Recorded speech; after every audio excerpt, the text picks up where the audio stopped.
In this video, we're going to talk about the stimulus check, the stimulus package, but most importantly, and how to put more money back in your pocket. But before we do, if this is your first time at our channel or you haven't subscribed, click on the subscribe button at the bottom. My name is Travis Sickle, certified financial planner, helping you reach your financial goals.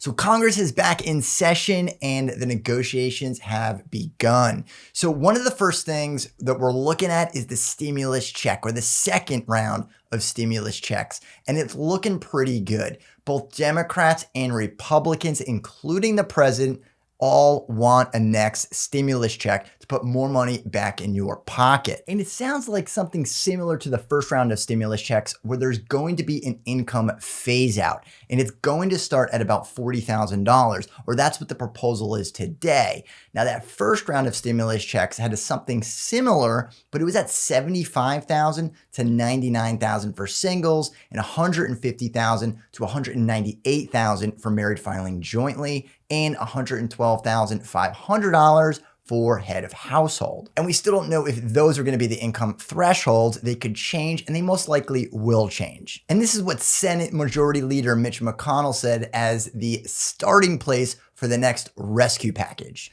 The second part of the stimulus package that's really interesting is the proposal of liability protection. Now, it's not quite clear on how they're going to implement the liability protection, but it's to help the lawsuits for the businesses, the hospitals, the universities, and really that's everyone involved with this pandemic, so they can get back to their daily lives, but not run the risk of people filing frivolous lawsuits if they're contracting the coronavirus. Now, I just want to make that clear. It's not me calling it frivolous lawsuits, but it will be interesting on how they implement the liability protections. The third proposal is payroll tax cuts. Now, this is being pushed by President Trump, who says he won't sign a bill without the payroll tax cuts inside of it. And if you're wondering on how much this is going to affect your check, payroll tax cuts would cut payroll costs by 7.65% for both the employee and possibly the employer. So both sides pay an equal amount of 7.65.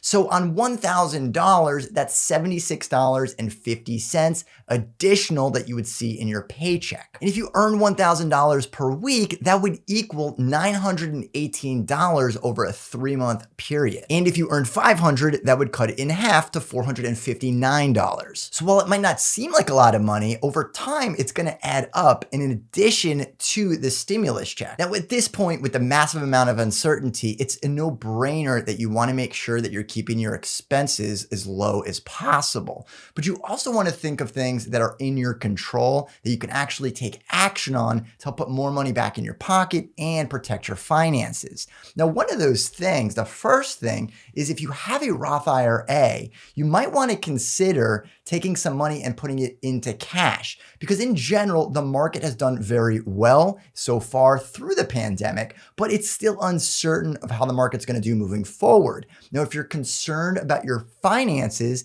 you can tap into your Roth IRA.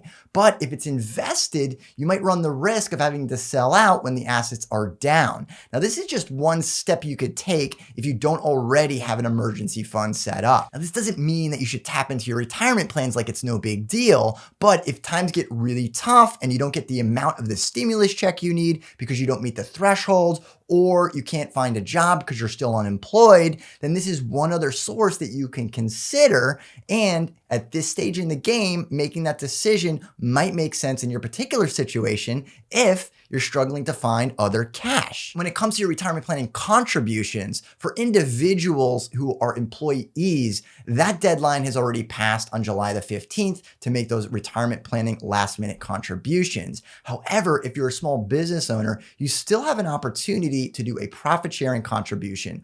Or if you don't have a retirement plan and you're a small business owner, then you can open up a SEP IRA and continue to make those contributions. Now, one of the reasons why you might want to consider that is so you can qualify for the next stimulus check. Now, it's uncertain how fast they're going to pass these bills, but if you get prepared to make that retirement planning contribution, you might have a chance of qualifying for some additional stimulus money. And the last point that I want to talk about to put more money back in your pocket is to work with your credit card companies or your lender in order to forego those payments or delay them. If you're in a mortgage and you're currently in forbearance, continue that forbearance if you can to put more money back in your pocket. Now, it's not going to be right in every situation, so you want to look at your finances to see if that's an opportunity.